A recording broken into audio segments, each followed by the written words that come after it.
Автобусанд 672 хүн байсны дотор хүүхдүүдээс эрэгтэйчүүд нь 4 дахин, эмэгтэйчүүд нь 2 дахин илүү байв. Галт тэргэнд эрэгтэй, эмэгтэй, хүүхэд тус бүр хичнээн байсан бэ. 672-д 7 хуваагаад тэр гарсан хэрэг нь 2 төржээд тэр хариугаа ороход сая 2 төржүүлсэн хариугаа 4 төржүүлнэ.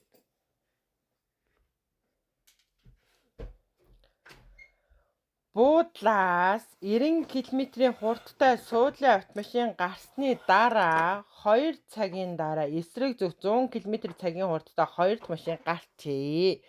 2 дахь машин гараад 16 цаг болсны дараа 2 машины хоорондох цаг хэдэн километр болох вэ? 90-14 төржүүлээ тэрэг нь орхишингуудаа 100-116 төржүүлээ гарсан хэрэг нь. Хотоос суудлын ба ачааны машин нэгэн зүгт зэрэг хөдлөв. Нэг нь цагт 120 км, нөгөө нь цагт 70 км хурдтай явсан бол хэдэн цагийн дараа тэдний хоорондох цаг 200 болох вэ? 120-с 70-ыг хасаад тэгээд гарсан хариуг нь 200 давна. За, сургуулийн номын санд эхний өдөр 2875 ном шинээр ирлээ. 2 дахь өдөр нь эхний өдрийнхөө 154-өөр 100, 3 дахь өдөр нь 2 дахь өдрийнхөөс 2 дахин их ирсэн бол нийт хэдэн ном ирсэн бэ?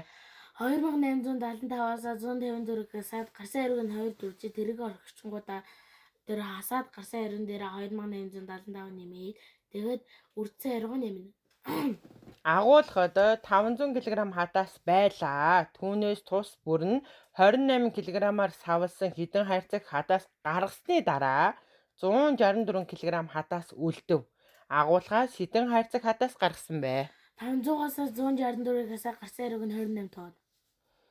Тэгшүнцгийн өргөн нь 45 см, урт нь түүнээс 8 дахин их бол тэгш өнцгтийн талбай ба периметрийг олно. Өө тэнцүү гэж байгаа 45 см гिचчээд өө тэнцүү гэж байгаа 8 дахин их гिचчээд доор нь S тэнцүү асуултын тэмдэг гिचчээд P тэнцүү асуултын тэмдэг гिचчээд зураас татаад тэгээд 45 8 дүржээд урт нь гарангууд тэр S тэнцүү гэж байгаа тэр урт нь гарсан хариугаа 45-таа үржээд тэгээд P тэнцүү гэж байгаа уртан дээрээ 45-ыг нэмээд үржих нь 2.